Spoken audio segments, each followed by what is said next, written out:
Bonjour et bienvenue dans la chaîne Mathématiques Sciences.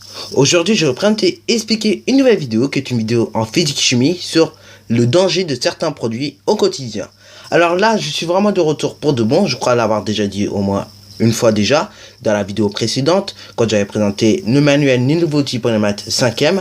Alors oui, j'étais absent pendant plus d'une semaine et d'ailleurs je n'ai pas fait de vidéo pendant plus d'une semaine parce que tout simplement j'étais en train de faire ce manuel là, c'est-à-dire les nouveaux outils pour les maths 5e. Du coup le manuel que je t'ai présenté tout à l'heure, ok. C'est pour ça que j'étais absent pendant plus d'une semaine, ok. Et là, du coup, on va pouvoir se retrouver pour une nouvelle vidéo en physique-chimie. Et là, ce sera pour de bon. Je vais être présent. Et là, normalement, il n'y aura plus d'occasion d'être absent. Bon, alors donc, les dangers du produit au quotidien. Eh ben justement, tout simplement, ils peuvent être dangereux. Ok, les produits du quotidien peuvent être dangereux. Donc c'est pour cela qu'il faut toujours lire les étiquettes avant de les utiliser. Ok, on n'utilise jamais un liquide que l'on ne connaît pas et dont on ne connaît pas de danger non plus, n'importe comment. Ok, il faut d'abord s'interroger sur le danger de ce produit. Ok, donc d'abord on va voir justement cela avec un nettoyant pour salle de bain. Donc voici l'exemple d'un nettoyant pour salle de bain. Ok, donc on a le nom du produit généralement en gras. Ok, les mentions du danger. Ok, donc là on peut lire que c'est irritant pour les yeux et pour la peau. Ok, et quelques informations supplémentaires. Comme là on nous dit de conserver hors de portée des enfants. Ok, bon quand on dit généralement des enfants, on dit généralement les tout petits. Ok, mais si tu as 12-13 ans, ça peut être aussi la même chose. Hein. Enfin, il faut se méfier en tout cas avant d'utiliser ce nettoyant pour salle de bain. Et donc là, on a le pictogramme de danger dans ce pictogramme là. Ok, donc je te présenterai d'autres pictogrammes. Ok, après la mention d'avertissement et enfin quelques conseils de prudence.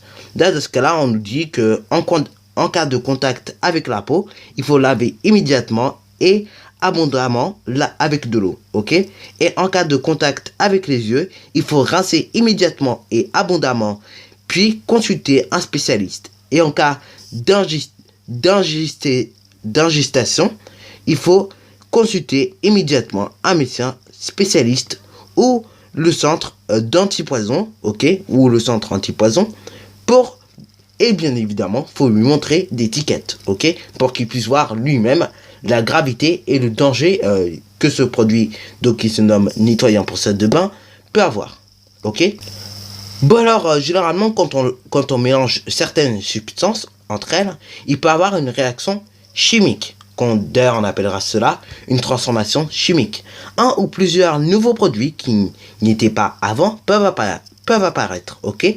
Et dans certains cas, ces produits peuvent être beaucoup plus dangereux que les substances qu'on a mélangées, ok. Bon, avant que la vidéo se finisse, je vais te montrer, d'ailleurs c'est ce que tu auras dans le lien que je te mettrai dans la description de cette vidéo. Tu auras à la fin du cours un petit coin des curieux sur les panneaux de sécurité. Ok, et donc là je vais te montrer justement ces panneaux de sécurité.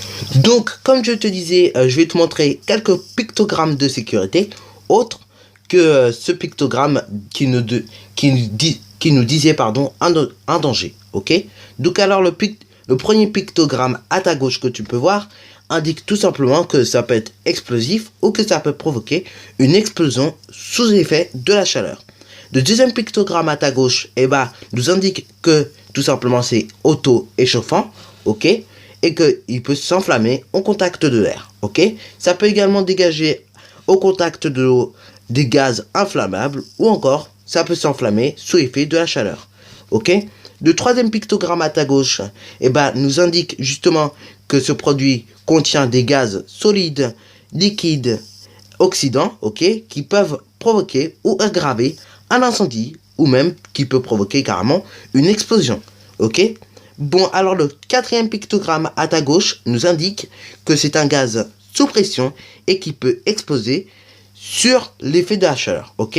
C'est un gaz également réfrigéré et qui peut causer des brûlures ou des blessures dues au froid, ok. C'est un gaz liquéfié, ok. Et donc voilà. Bon, pour le cinquième pictogramme à ta gauche, ça nous indique que c'est corrosif et que ça peut provoquer des brûlures de la peau et des blessures graves aux yeux, ok. Et c'est également corrosif pour les métaux. Bon, alors là, nous allons partir sur les pictogrammes de droite. Donc, prenons le premier pictogramme de droite. Justement, ça nous indique déjà que c'est soit cancérogène, que ça peut affecter la fertilité et l'enfant à naître. Ça peut également indiquer que c'est une allergène respiratoire, pouvant provoquer des allergies, de l'asthme et des difficultés respiratoires en cas d'inhalation, ok? Par exemple, là, ce que tu fais, généralement, tu inhales l'air que tu respires, ok? Et ben, il y a certains produits, il faut même pas respirer l'air parce que, faut même pas respirer l'air de ce produit parce que tu peux, après, te retrouver avec des difficultés à respirer, ok? Ça peut être également toxique pour certains organes, ok? Ça peut également provoquer un danger d'aspiration pouvant être nocif ou mortel, ok? En cas d'ingestion ou de pénétration dans les voies respiratoires. Bon, maintenant, prenons le deuxième pictogramme à ta droite qui nous indique justement que c'est hautement toxique en cas de contact avec la peau et que ça peut être également mortel en cas d'inhalation et d'ingestion. Ok? Prenons maintenant le troisième pictogramme à ta droite qui nous indique justement que c'est un produit, que ça peut être un produit hautement toxique, d'où justement ce pictogramme sur le nettoyant de salle de bain qu'on a pu voir tout à l'heure. Ça nous indiquait justement que c'est soit hautement toxique. Ça peut provoquer également une sensibilisation cutanée ou une irritation de la peau ou des yeux, ok? Ça peut être irritant pour les voies respiratoires, ça peut être narcotique et donc ça peut provoquer une solence ou des vertiges, pardon. Et donc ça peut être également dangereux pour la couche d'ozone, ok? Bon, alors maintenant prenons le dernier pictogramme à ta droite qui nous indique justement que si on utilise ce produit, ça peut être déjà très dangereux pour l'environnement et en plus très toxique pour le milieu aquatique. Donc voilà, sur ce, c'est déjà la fin de cette vidéo qui était vraiment très importante et qui vraiment t'indique qu'il faut éviter certaines expériences, ok, sur les pictogrammes de sécurité. Donc sur ce, c'est déjà la fin de cette vidéo. Alors si tu as bien aimé, n'hésite surtout pas à liker, à commenter et surtout bonne réussite à toi en sciences.